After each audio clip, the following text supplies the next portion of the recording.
K. Balachander இயக்கத்தில் 100க்கு 100 அரங்கேற்றம், சொல்லதான் நினைக்கிறேன், நான் அவனில்லை, அவள் ஒரு தொடர்கதை போன்ற படங்களில் கமல் நடித்த பிறகுதான் அபூர்வ ராகங்கள் படத்தில் ரஜினி என்ட்ரி ஆனார்.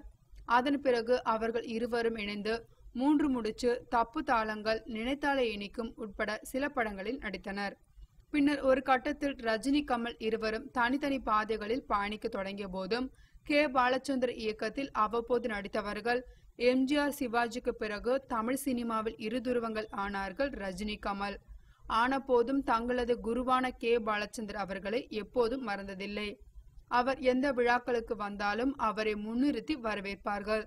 தாங்கள் ஏதேனும் விருதுகள் பெற்றால் அதை வாங்கி கொண்டு முதல் வேளையாக அவரிடம் ஆசீர்வாதம் பெற்று வந்தனர்.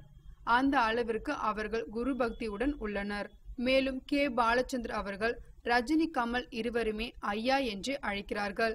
அதேபோல் தங்களின் பிள்ளைகளை அவரை தாத்தா என்று அழைக்கும்படியே வளர்த்துள்ளனர். இதை சில நிகழ்ச்சிகளில் கூறி பெருமை கொள்ளும் கே. பாலச்சந்தர் தனது மாணவர்களுக்கு ஈடு இணை யாருமே இல்லை என்று புகழ்ந்து கூறி வருகிறார்.